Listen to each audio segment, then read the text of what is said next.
Se a palavra falar com você, diga amém, diga glória a Deus, fique em pé, diga aleluia, só não fique calado. Amém? Às vezes a palavra de Deus está vindo, está falando com você, aí o povo, múmia, é o crente múmia. Irmão, Jesus já ressuscitou, e você também já saiu da morte para a vida, está entendendo? Então não tem crente múmia, amém? Glória a Deus. Se você tem Bíblia, abra comigo em 2 Timóteo, capítulo 3, das Sagradas Letras, que são capazes de torná-lo sábio para a salvação, mediante a fé em Cristo Jesus.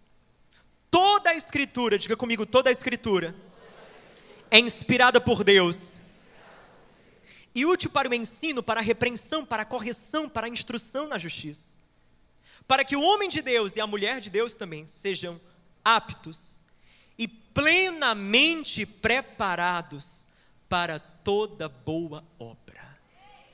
Você quer estar preparado para toda boa obra? Então Deus tem uma ferramenta para você, a palavra de Deus, amém? Nós estamos em uma série chamada Reforma Continua, e o tema dessa série vem do advento dos 500 anos da Reforma Protestante. A Reforma Protestante, ela acontece no século XVI, é mais ou menos no ano de 1517, e é por isso os 500 anos. Acontece no mês de outubro, 21 de outubro, 1517. Martinho Lutero era um monge agostiniano, e ele afixa, ele coloca ali, nas portas da Catedral de Wittenberg, aquilo que seria as suas 95 teses. Aquilo que ele dizia assim, olha, não está certo na igreja, a igreja tem falado sobre isso, ela tem pregado assim, mas a Bíblia não fala assim. E a partir das suas 95 teses surge aquilo que historicamente ficou conhecido como o movimento protestante. E nós, a nossa igreja, esse movimento aqui, é fruto lá de Lutero e dos reformadores. Nós temos as nossas raízes lá no século XVI. Então nós somos frutos da Reforma Protestante. Mas aqui eu quero que você entenda, por favor, uma coisa. Nós não queremos, eu quero abrir já falando sobre isso, nós não pretendemos com essa série fazer uma espécie de propaganda a pró-igreja evangélica, contra a igreja tal. Não, não é isso. Nós não queremos falar sobre esse assunto, não é o propósito dessa série. O propósito dessa série é mostrar para você que assim como no tempo de Lutero uma reforma precisou acontecer, no nosso tempo uma reforma também precisa acontecer. Todas as vezes que a igreja, que nós, estamos caminhando por um caminho que não é o caminho do Senhor, Deus nos convida a uma reforma. É por isso que eu acredito que Lutero, muito mais do que apenas uma nova vertente do cristianismo, ele funda, ele inaugura um princípio. É o princípio protestante, é o princípio do protestar, é o princípio do reformar, é a ideia de, se as coisas não estão alinhadas com a vontade de Deus, a gente vai parar como nós temos feito as coisas, e nós vamos dizer, Senhor, que seja feita a tua vontade, não a nossa. Se a nossa igreja tem caminhado em uma direção que não é mais a direção do Senhor, nós vamos parar, avaliar e dizer, Senhor, não queremos, nós queremos a tua vontade. Se a sua casa, o seu casamento, a sua vida, os seus projetos não estão caminhando na direção do Senhor, querido, inspirado por Lutero, eu digo para você, reforme-se para a glória de Deus, mude para a glória de Jesus, pare e diga, Deus, eu preciso de uma reforma. A reforma continua na nossa igreja, na nossa vida devocional, nos nossos ministérios, a reforma continua na nossa casa, nas nossas famílias, nos nossos projetos, amém? E é por isso que quando nós paramos para analisar o que Lutero colocou lá atrás, são temas tão pertinentes ainda para os nossos dias. Semana passada o pastor Costa Neto papocou tudo aqui, foi tremendo, falando sobre somente a fé, que é o primeiro dos solas ou dos pilares doutrinários da Reforma Protestante. O pastor Costa Neto falou sobre o sola fides, somente a fé. E hoje eu vou falar sobre o segundo deles, sola scriptura, que significa somente as escrituras. O pessoal gostava de complicar na época, tudo em latim, por isso esse negócio de sola, né? Mamãe dizia que sola era outra coisa. Mas vamos lá, somente as escrituras, somente as escrituras. Quando nós olhamos para o tempo de Lutero, eu quero que você entenda a importância desse conceito e dessa ideia do somente as escrituras. Porque quando Lutero ele começa a reforma protestante, o contexto era o seguinte: a igreja da época ela tinha 3 fontes de autoridade, ou seja, 3 referenciais para definir o que é de Deus e o que é que não é de Deus. 3, faça assim comigo, 3. O primeiro era o clero. O clero, obviamente, eram os sacerdotes, era aquela estrutura eclesiástica toda, e eles decidiam o que é de Deus e o que é que não é. Por isso que aquilo que o sacerdote falava era a palavra de Deus. A segunda fonte de autoridade que a igreja tinha era a tradição da igreja, ou seja, aquilo que a igreja sempre disse. Então, se a pessoa fosse perguntar para você, mas o que Deus acha disso? Uma das fontes que as pessoas consultariam era o que a igreja sempre ensinou, tradição. E a terceira fonte de autoridade era a Bíblia, a palavra de Deus. Então, de vez em quando, as pessoas, elas agiam de certas maneiras que não estavam alinhadas com a Bíblia, mas estavam alinhadas com o clero, estavam alinhadas com a tradição da igreja, e por aí vai. Quando Lutero ele começa o movimento protestante, uma das verdades que ele buscou lutar para implementar é a ideia de que não existe tradição, não existe clero, não existe pessoa que tenha uma voz que se sobrepõe à voz da palavra de Deus. A Bíblia, e tão somente a Bíblia, é a palavra de Deus. Aquilo que Jesus falou, aquilo que os profetas falaram, aquilo que os apóstolos ensinaram, isso daqui é palavra de Deus. Então, o marco da reforma protestante, um dos maiores é esse. É olhar para essas 3 fontes e falar assim, não mais o clero, não mais a tradição, só a escritura, somente as escrituras. Aí você diz, João, o que é que isso tem a ver com as nossas vidas hoje? Eu digo para você, tem tudo a ver. Porque todos nós assumimos para as nossas vidas referenciais, fontes de autoridade. Toda pessoa aqui nesse lugar, quando vai discernir o que é correto, o que é que não é, o que é que eu posso, o que é que eu não posso, o que é que faz bem, o que é que não faz, o que é que vale a pena, o que é que não vale, o que é correto, o que é incorreto, o que é moral, o que é imoral. Todo mundo aqui recorre a alguma fonte de autoridade. Às vezes você recorre àquilo que papai dizia. Não, porque eu fui criado, quem já ouviu essa frase? Eu fui criado, mamãe falava, vovó me ensinou a tradição da família. Outras pessoas falam, não, é porque eu escutei o pastor falando. Aí esse negócio de pastor dá trabalho. Porque que pastor falou? Foi o pastor da rádio, o pastor da TV, o pastor da igreja, o pastor da rua. Você está entendendo? E aí vai, a confusão começa. Quando você vai se perguntar, meu Deus, será que eu vou, não vou, namoro ou não namoro, paro ou não paro? Eu vou consultar o quê? Qual fonte de autoridade? Ah, já sei. Eu vou orar lá com um irmãozinho, que ele é profeta de Deus. O que o cara fala é boca de Deus. Olha só as fontes de autoridade. A gente vai escolhendo fontes de autoridade. A gente vai, por exemplo, se sentando no nosso sofá, abrindo a televisão, o que a Globo fala é verdade, o que a TV fala é verdade, o que o Netflix fala é verdade. A gente vai assumindo fontes de autoridade. Não, já está tudo aí, está aberto, está na Netflix, está no YouTube, então pronto, ponto final. A gente vai assumindo fontes de autoridade. A reforma continua, querido. Porque assim como no tempo de Lutero, ainda nos nossos dias, nós precisamos levantar a bandeira de que dentre tantas fontes de autoridade, só existe uma fonte de autoridade através da qual Deus fala. Só tem uma fonte autorizada pelo céu, pelo Senhor, para ser palavra de Deus, é a Bíblia Sagrada, é a palavra de Deus, amém? É a palavra de Deus. E é sobre isso que nós queremos falar sobre somente as Escrituras, a importância da palavra, o papel da palavra na minha vida e na sua vida. O primeiro ponto que eu quero falar para você é que somente a palavra, primeira coisa, significa que somente a palavra mostra o caminho da salvação.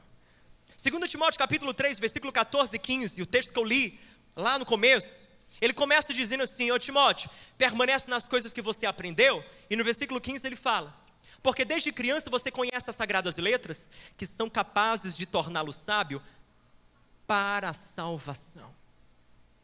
A palavra de Deus, Timóteo, a Bíblia é capaz de te ajudar a ter sabedoria para ser salvo, mediante a fé em Cristo Jesus. Diga assim comigo, somente a palavra mostra para mim o caminho da salvação. Eu acho muito interessante, quando eu converso com alguém, e a pessoa diz assim, eu acredito em Deus. Eu acredito em Deus. A minha pergunta é: que Deus você acredita? O que é que esse Deus aprova? O que é que esse Deus gosta? O que é que esse Deus não aprova? Quais as promessas desse Deus? O que é que ele promete, o que é que ele não promete? O que é que ele garante, o que é que ele não garante? O que é que ele diz, o que é que ele não diz? O que é que ele pede, o que é que ele não pede? Porque, querido, pare para pensar, olha só que interessante. Se eu conversar com 100 pessoas que dizem seguir Jesus, que amam a Deus, que dizem assim: eu sigo Jesus, sou cristão. Se eu conversar com 100 pessoas que dizem seguir Jesus, e eu perguntar e a gente começar a conversar sobre fé, é incrível como algumas coisas que alguns dirão: não, Deus quer isso, Deus pede isso.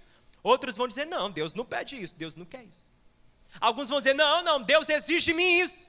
O outro vai falar: não, Deus não exige de você disso. Você percebe? Pessoas que confessam a mesma fé, pessoas que dizem acreditar no mesmo Deus. O problema que a gente não está entendendo é que as fontes ou os lugares para onde nós vamos, a fim de entender o caminho da salvação, é que é diferente. Da boca para fora a gente fala: cremos em Deus, confessamos Jesus, acreditamos nele, mas o caminho para discernir os caminhos, para discernir as escolhas e decisões, a gente acaba consultando diferentes fontes. É aí que a gente tem que parar e, por exemplo, voltar, quem sabe, lá para o Éden. No Éden, lá no jardim do Éden, estava Adão e Eva, e a serpente chegou lá para tentar Adão e Eva. E a frase da serpente é tão interessante, porque a serpente, ela fala para Eva: ô Eva, não é verdade que Deus disse que vocês não podem comer de nenhum fruto? E aí Eva falou: não é verdade isso não. Na verdade Deus disse que a gente não pode comer daquele. E a serpente disse: não, por que não pode? E a Eva falou: porque Deus falou, se a gente comer a gente vai morrer. E a serpente disse: não, certamente você não morrerá.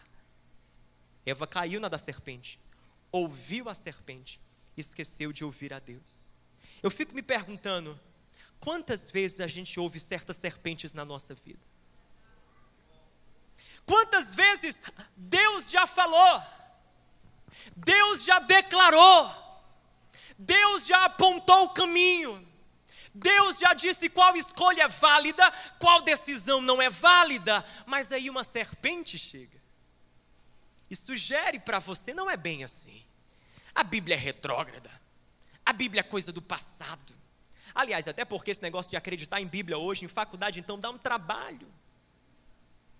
No meio do nosso mundo você é fanático, você é religioso, você tem a mente fechada, você é um ignorante, você é desprovido de massa cefálica.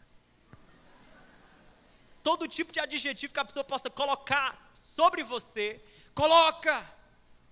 Bíblia é um livro tão antigo, um negócio antiquadíssimo, um negócio que não... Você está entendendo? Nesses momentos a gente tem que parar e a gente tem que entender. A serpente está a todo tempo sugerindo para nós caminhos que não são os caminhos aprovados por Deus. Qual decisão, qual escolha eu e você vamos tomar, depende da voz que nós vamos ouvir, depende da fonte que nós vamos assumir sobre nós, depende da autoridade que nós vamos aceitar sobre as nossas vidas. E Deus está falando: somente a palavra aponta para você o caminho da vida. Somente a palavra aponta para você o caminho da vida. Tem gente que diz assim: eu não tenho tempo, João, de ler a Bíblia. Querido, se você não tem tempo de meditar na Bíblia, é porque você tem tempo de fazer burrada e idiotice na sua história. Se você não tem tempo de ler a Bíblia, é porque você vai ter tempo para assinar um divórcio, tempo para buscar o seu filho numa boca de fumo, tempo para ver a sua casa se desmantelar, os seus sonhos morrerem, a sua moral ir para o buraco. Você está entendendo? Eu aprendi com o meu pastor dizia assim, que se a sua Bíblia não está estragada, a sua vida está. Se a sua Bíblia não está estragada, a sua vida está. Essa aqui é a minha Bíblia. A bichinha está quase Lázaro, tem que ser Jesus para ressuscitar. E aí a gente vai... Eu aprendi que Bíblia, a gente vai marcando, a gente vai jogando, a gente vai colocando post-it, a gente vai colocando clipe, vai fazendo de tudo. Mas esse negócio chamado Bíblia tem que entrar na gente, tem que fazer parte do nosso estilo de vida, de quem nós somos. Porque se ela não está marcada, se ela não está grifada, se ela não está anotada, a minha vida está anotada com as mentiras do inimigo, marcadas pelo caminho do pecado. Nós precisamos voltar ao entendimento de que a Bíblia aponta o caminho para a salvação, a Bíblia aponta o caminho para Jesus. João capítulo 5, verso 39, é uma palavra que eu amo de Jesus. Ele olhou para o pessoal lá, e ele disse assim: vocês examinam as Escrituras porque vocês julgam encontrar a vida eterna nela. Pois é, elas mesmas testificam de mim. Ele estava dizendo: vocês estão esquecendo que a Bíblia fala de mim, aponta para mim. Só tem como você entender Jesus, caminhar com Jesus, compreender a pessoa de Jesus, viver para a glória de Jesus, a partir da palavra de Deus. É por isso, escute por favor, é por isso que eu digo a você, que toda preguiça espiritual implica em superficialidade e inconstância espiritual. Toda preguiça que eu e você temos de nos debruçar diante da palavra, de comer da palavra, de entender a palavra de Deus, vai desembocar em uma vida inconstante, altos e baixos. Tem uma hora que eu estou bem, tem uma hora que eu não estou, tem uma hora que eu estou animado com Deus, tem uma hora que eu estou desanimado. Eu não estou mais nesse negócio, gostava de ir na videira, agora não estou no tempo. Eu estou dando um tempo de Deus, tomara que Jesus não tire um tempo de você.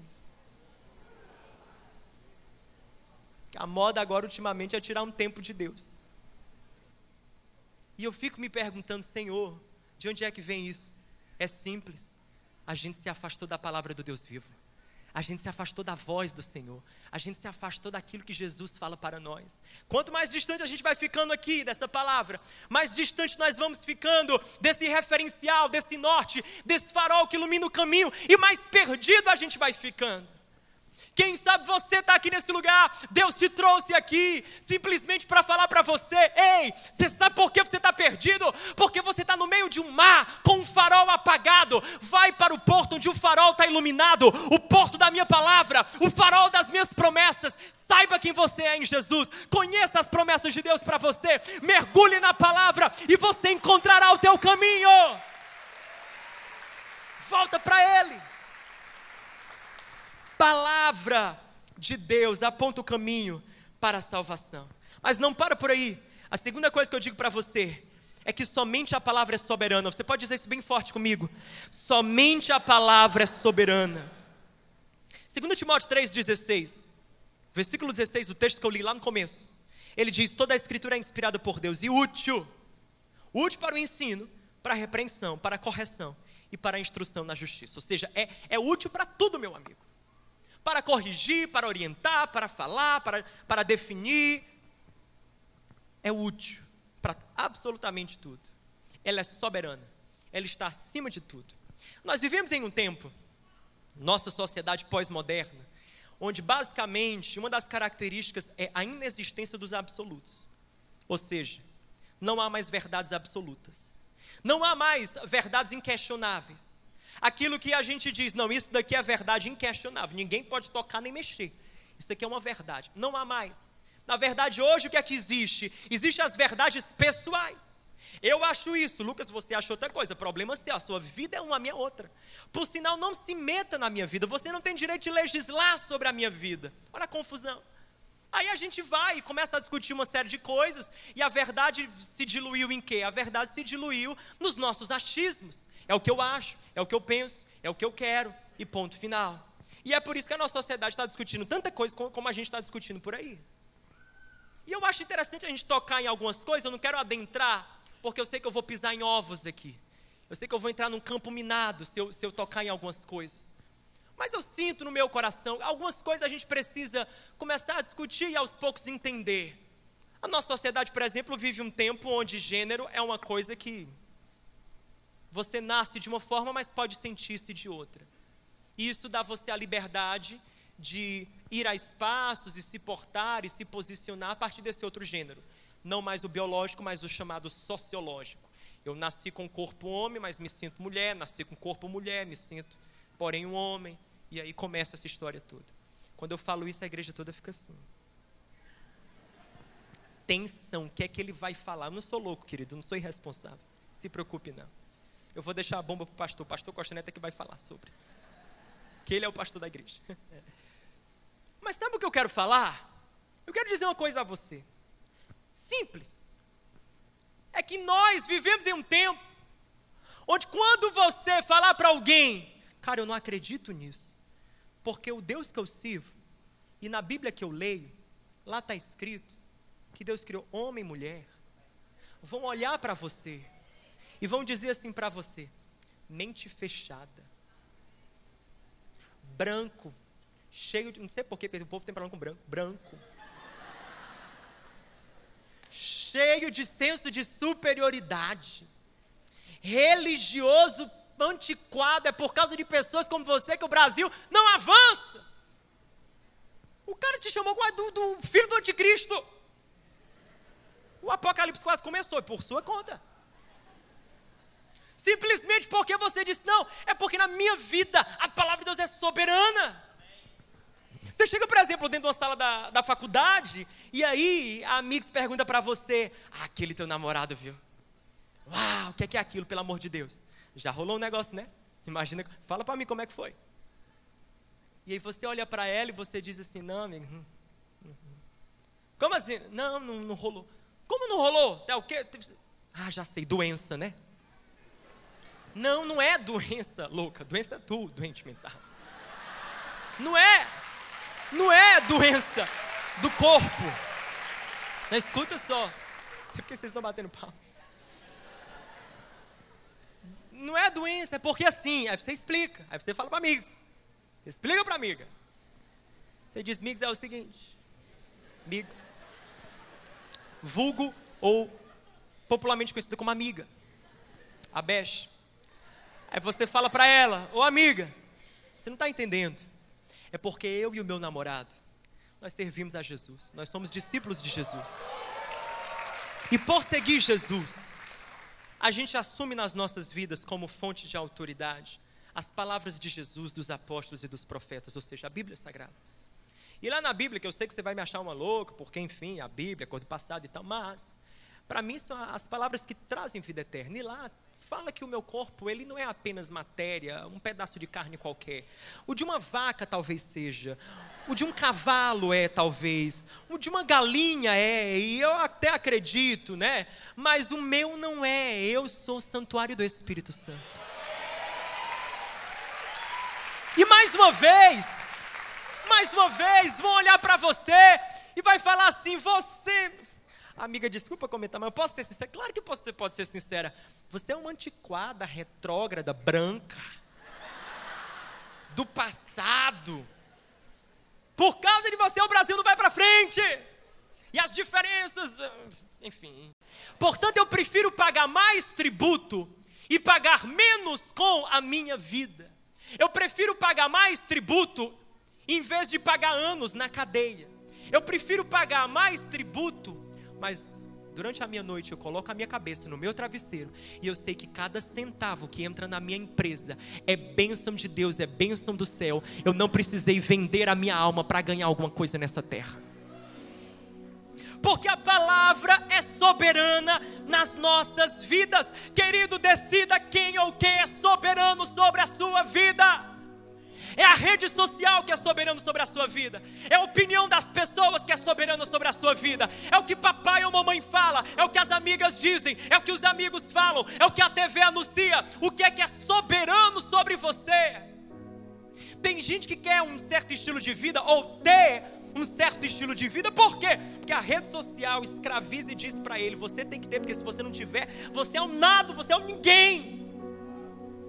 Você é um ninguém. E a gente fica: não, só estou chegando, só estou olhando, fulaninho é tão interessante. É não, virou teu ídolo. Você quer ser exatamente como eles. Tornou-se o seu e os meus referenciais. E a palavra de Jesus vai deixando de ser referencial, vai deixando de ser soberano. Soberano. Soberano significa: Senhor, o que me importa na vida é no final chegar e dizer: foi aos interesses do Senhor que eu atendi, aos teus propósitos que eu atendi, o teu projeto de vida que eu vivi, e eu fui tão feliz. E eu fui tão feliz, tão cheio de Deus, tão cheio da graça de Deus. E por último, terceiro ponto que eu quero falar para você é que somente a palavra transforma e capacita. 2 Timóteo 3,17 diz assim: para que o homem e a mulher de Deus seja apto apto e plenamente preparado para toda boa obra. A palavra de Deus transforma, a palavra de Deus prepara. Escuta o que eu vou te falar. Eu amo esse texto. Olha a linguagem que Paulo usa. Ele diz a palavra de Deus, ela prepara você, ela te torna apto. Paulo está usando uma linguagem que eu posso até fazer uma comparação com uma espécie de treino físico. Minha mãe está ali, Iron Woman. Todo dia ela está lá treinando. Ela faz Ironman, corre 40 km, depois nada não sei quantos. Depois ela bate lá na África, liga para mim: cheguei, meu filho, nadei o Atlântico todo. Aí você tem que entender como é que isso funciona. Todo dia ela treina. Todo dia ela treina um pouco. Ela todo dia atravessa o mar? Não. Mas todo dia ela vai lá, 1000 metros hoje. Amanhã 1500. Amanhã não, só 500. Todo dia ela treina. À medida que ela vai treinando, o corpo dela, a fisiologia dela vai desenvolvendo estrutura. Você está compreendendo? Para cumprir uma prova. Sabe qual é o problema? O problema é que se tivesse mais pastores aqui, Lucas, o pessoal vai se identificar. Problema de gabinete pastoral. A pessoa chega, senta em frente a você e basicamente diz assim: não sei resolver a minha vida, dá para você resolver ela para mim? Eu não sei se eu namoro ou não namoro, se eu fico ou não fico, se eu saio ou não saio, se eu vou ou se eu não vou. Eu não sei, se eu vivo ou se eu morro. Me ajuda, me fala. Sabe por que existe tanta dependência espiritual? Sabe por que existe tanta dificuldade em escolher, em decidir pelo sábio, pelo pleno, por aquilo que é de Deus? Simples. Porque a gente deixa para treinar nos 45 do segundo tempo.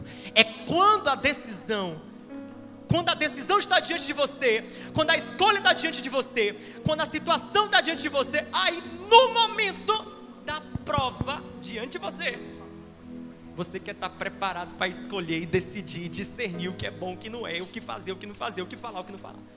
Na verdade, a gente deveria estar treinando antes. A gente deveria ter chegado diante dessas decisões já treinados. Nós deveríamos chegar diante dessas escolhas já treinados. Quando as tentações se apresentam a você, quando as propostas se apresentam a você, é para você chegar diante delas já treinado. Eu já treinei, na palavra do meu Deus eu já vi quem eu sou, eu já aprendi a minha identidade, eu já discerni os seus propósitos, eu já conheci as suas promessas. É por isso que eu sei que isso vale, isso não vale, isso eu quero, isso eu não quero, isso é de Deus, isso não é. Eu não preciso de um pastor, eu não preciso de um líder ditando as minhas escolhas. Não. Jesus rasgou o véu, Ele nos deu uma Bíblia para que nós possamos treinar todos os dias. Treine a sua alma, treine o seu espírito, treine o seu coração, treine você para escolhas melhores, treine você para uma vida transformada. Todo dia um treino, todo dia um treino. Você está vendo que eu estou precisando de um treino, né? Irmão, todo dia você vai lá e sobe. E mais uma repetição, e mais uma repetição. E à medida que você vai treinando, você é transformado. Eu quero encerrar, enquanto o louvor todo pode então retornar, dizendo que a gente precisa entender que não tem atalho. Não tem atalho. Não tem. O dia que você não quer, por exemplo, cozinhar em casa, o que é que você faz? Ou vai no restaurante, ou liga para um delivery. Existem opções, um fast food, tá? Você só vai e pronto. Passa no drive-thru, pegou. Existem coisas que o nosso mundo criou, atalhos. E alguns atalhos até lícitos. Hoje você não precisa enfrentar uma fila de banco muitas vezes. Tem um aplicativo no celular. Vai, pá, e paga. Mas para a palavra de Deus não tem atalho. Não tem. A.W. Tozer, ele disse assim: Deus não se curvou às pressas e aos comportamentos obsessivos dos nossos dias. Aquele que quiser ter comunhão com Deus terá que parar tudo, pausar a rotina e voltar-se a Ele. Porque Deus trabalha no silêncio, na quietude, na tranquilidade. Você com a sua Bíblia, você com a sua palavra, todos os dias ali diante dela, ouvindo, praticando e se alimentando dessa palavra. Não tem atalho, não tem. Talvez tenha o Cid Moreira falando, né, o Novo Testamento todinho, mas você vai ter que colocar e vai ter que escutar. Não adianta ele falar o negócio todo lá e você fazendo um monte de coisa e você não consegue refletir e meditar. Você vai ter que parar, querido. Você vai ter que parar. E eu quero dizer e desafiar você quanto a isso, igreja de Jesus Cristo. Há duas opções para nós: ou nós pagamos o preço de conhecer a palavra, ou nós pagaremos o preço por não conhecê-la. O profeta Oséias, ele disse isso: o meu povo perece por falta de conhecimento. Por falta de conhecimento nós perecemos, erramos os caminhos, erramos as decisões, erramos o alvo que é Jesus Cristo. Eu quero algumas dicas práticas. Pegue uma Bíblia, leia todos os dias, pare de desculpas, marque o que você entender, pergunte: Senhor, o que Tu estás falando comigo? E viva tudo aquilo que o Espírito colocar em seu coração. Ponto.